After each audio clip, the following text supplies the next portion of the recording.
Hey YouTube, how's it going? Today I just wanted to show you a quick project I have going on with my truck. I'm replacing the rear shocks. I'm taking the old ones out and I'm going to put in these new Monroe 58654 load adjusting. So they've got this spring on it. Most shocks don't have this, so since sometimes I tow, sometimes I put loads in the bed, I think these will perform a bit better than the old ones. So yeah, let's go ahead and get under the truck and I'll show you how to replace these. All right guys, so the first thing we're going to want to do is go ahead and jack the truck up. You can get these off if you just have ramps or something, but you're not going to get the new ones on unless the weight is off the wheels, especially with these load adjusting ones that have this spring.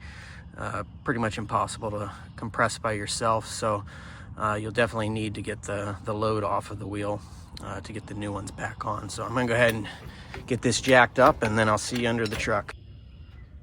All right guys, so here we are under the truck. You can see I've actually already replaced the driver's side. Now we're gonna do the passenger side over here.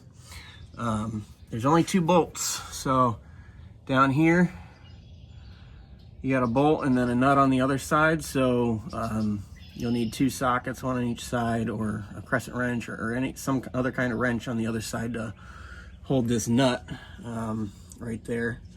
And then you have 1 bolt up top up here. So we're gonna go ahead and remove those. They are 21 millimeters. All right. So I'm gonna go ahead and take those out and we'll go ahead and get this thing removed. It'll fall right out once we get those bolts out. All right guys, I'm gonna go ahead and take the top bolt out. I'm using an impact wrench. It's gonna make this job a lot easier.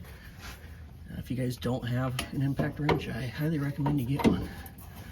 Again, this is 21 millimeters, so let's see. There you go. That one's out. It is a bit of a tight squeeze with the exhaust in the way, so I recommend, like I had, getting an extension on your impact wrench. So now we're gonna go ahead and remove the bottom one. All right, I'm gonna go ahead and put my socket on this side, impact wrench on this side.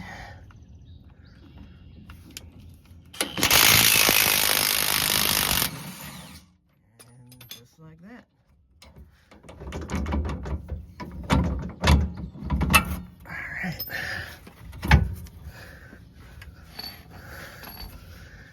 Go ahead and pull this bolt out up top.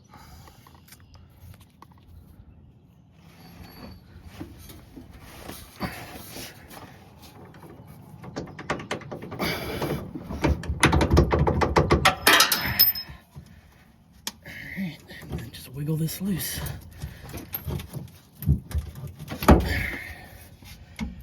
Alright, that easy. Hold one out.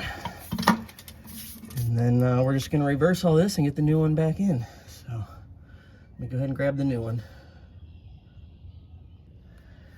Just wanted to show you this old one here, guys. Pretty corroded, and I just compressed it by hand and it doesn't even want to come back out. So yeah, I think that one was bad. All right, let's get the new one on. All right guys, so I went ahead and inserted the top in and got that bolt snugged up. We'll torque that down to 85 foot-pounds here when we're done getting the bottom side installed too.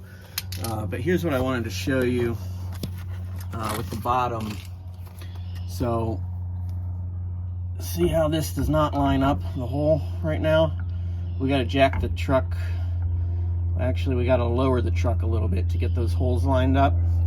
But you're barely gonna be able to move this by hand with these springs on here. So that's where you just got to kind of play with the jack and get the truck to the right height so that these line up. We'll slide that bolt in, so be right back. All right guys, so I got the bottom in. Now all we gotta do is torque these down to spec. Again, it's 85 foot-pounds. I already torqued the top down, so now we're just gonna do the bottom. In case the nut wants to move on the other side, you may want to have a wrench over there. I'll just go ahead and try it.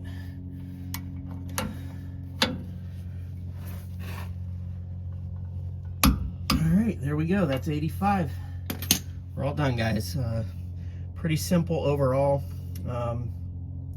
Passenger side is more difficult than the driver's side because you got the exhaust in the way, and the shock also goes the opposite direction. So you got to get a little bit further under the truck. So it did take me longer on this side, but between the two, I think probably 45-minute job. So if you got some tools and want to save yourself some money, I highly recommend doing this yourself.